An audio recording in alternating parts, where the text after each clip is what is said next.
দুই আলসে এক জায়গায় শুয়ে আছে বড়ই গাছের নিচে, 2-3 দিন না খাওয়া। এক পুলিশ সেখান থেকে যাচ্ছে, এক আলসে বলছে, বাবাজি পুলিশ ভাই একটু নামো তোমার সাইকেল থেকে। তো পুলিশ নামছে, কি ব্যাপার? বলছে ব্যাপার কিছু না, 3 দিন এখানে শুয়ে আছি না খাওয়া।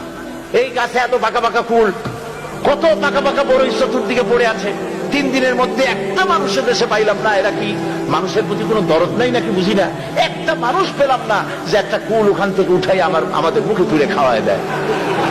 পুলিশ বলল, আশ্চর্য কথা, আলসের গল্প শুনেছি কিন্তু এই রকমের ইন্তেহা দরজার আলসে তো জীবনে চোখেও দেখি নাই। কয় কি পাশে যে আলসে এতক্ষণ কথা বলেনি, সে বলছে, স্যার ওর আলসেমির কথা কি বলবেন, গতকাল একটা কুকুর এসে আমার গালটা এমন চাটা চাটলো, ও শুধু দেখলো একটু হেই করে তাড়াই দিল না।